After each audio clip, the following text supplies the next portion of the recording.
so funny about Truth, Justice, and the American Way? Now,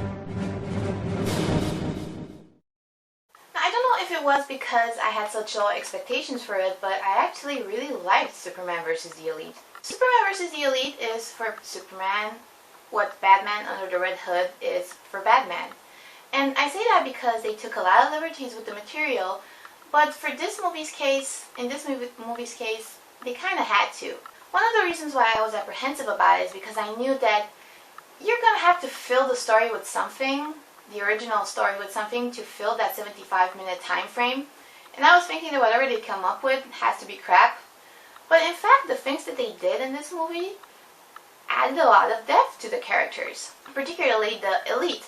In the comic book, I perceived them as villains straight off the bat. From the beginning, I knew that they were the antagonists, and they stand for everything that Superman is against. In the movie, in the beginning, when they're introduced, they're actually Superman fanboys and fangirls. I get the feeling that they really like Superman, that they really respect him, and then they transition into being his antagonists. And I think that transition makes this movie very interesting. At the same time, they're not quite as menacing as in the comic book, in the sense that maybe in the original story they were kind of overpowered, because reading a comic book, I do remember I did feel like, these guys together could actually take down Superman. In the movie, you don't really get that, because at some point they actually need Superman's help just to take down Atomic Skull. That's not really a criticism, more of an observation, because for somebody that already knows how the story is going to develop, it doesn't really take any tension out of the finale.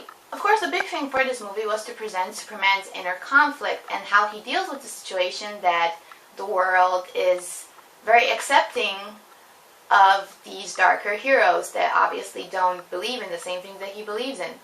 I think the movie did a good job of portraying this conflict, maybe not quite to the dramatic levels that it was in the comic book, but I think you do get the sense that Superman feels like he's out of his time, like he's some kind of anachronistic fossil from times gone by. Truth be told, when the movie started, I wasn't that much into it because I was like, I don't know if I like this whole Pokolistan Bialya thing, and they're really going into Manchester's black origin, and at some point the movie really grabbed me, and I found myself thinking that, wow, this is actually a very good animated movie, and that feeling increased until the ending, and I really liked the ending. I really liked it because in the comic book, the moment where the tables turn in the final act, I feel like it was handled in quite a rushed manner for how much build-up the Elite actually had.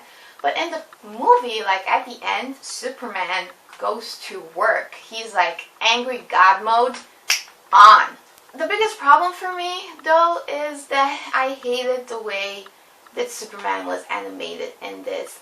The whole movie I was thinking that, God, I miss the old Superman style animation from the Bruce Timm, Paul Dini era, with his streamlined and skinny look, and this Superman is so bloated and like not graceful.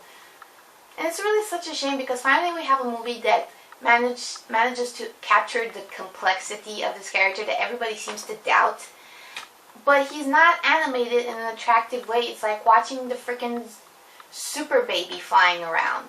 In closing, I will say that I found it very interesting that the movie kind of presented Superman's way as versus the Elite's way, and people were like, well, maybe Superman's way doesn't work anymore, and maybe we need to change it. And I'm like, but it's not Superman's way, it's the human way. It's not like Superman wrote the Bill of Rights. It's not like Superman invented innocent until proven guilty. Those were humans. Superman stands for truth, justice, and the American way. It's not Superman's way, it's the American way. Now, of course, this is a movie about superheroes, and it's not like I wanted it to take a very political turn and see, the government adopt an official position in regards to the Elite in the movie, or like, Ron Paul running around with the Constitution or anything like that. But I do find it very interesting that ultimately the movie seems to indicate that you need to be some kind of alien god with pristine morality to believe that human beings actually have rights.